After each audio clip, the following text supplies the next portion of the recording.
She was known as one of the queens of crime, but the house of novelist Dame Ngiao Marsh is probably the least known aspect of this famous Canterburyan, with her cashmere home still in need of repair. This historic gem, tucked away in the hills of Kashmir, plays a big part in Christchurch's history, home to a New Zealand icon. A small team of volunteers are helping move the late Dame's possessions back into the now fixed-up studio, closed earlier this year due to flooding. So we had to move things to prevent them getting damaged by damp. We had a team from Heritage New Zealand who came and helped us move everything up, and we've had the problem fixed and we're moving it all down again now. The house was built back in 1904, where Dame Marsh lived there until she passed away over 30 years ago. She was known as the Queen of Crime, publishing many books at this Christchurch property, but there have been some issues with stormwater drainage, causing the lower level of the house to flood twice. We thought we'd fixed all of the problems, but there was some very heavy flooding in early March, some really unusually heavy rain, and something else came up. So yeah, we've just had to deal with fixing that. So all the belongings were taken from the studio and moved into a rental property at the back of the section, which also helps with funding for the historic home. Money is generated through the flat, donations and property tours, currently open for viewing through appointment only.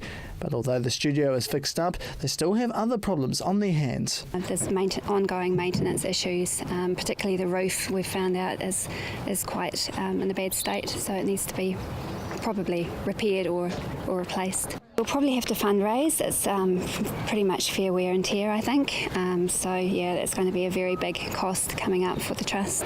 She says they haven't got a cost for the roof as of yet. However, in the last couple of years, the trust finished off paying the mortgage, wanting to continue work on the property, including the installation of water sprinklers. The house got off lightly through the Canterbury earthquakes, with only minor repairs needed, all covered by insurance. Well, the two main things that occurred in the earthquakes were the collapse of the two chimneys, which have been removed. There was damage to the original fireplace, and that's been repaired. So the impact of the earthquakes has been minimal in terms of the long-term conservation. But when Lockheed heard about the flooding, it came as a surprise.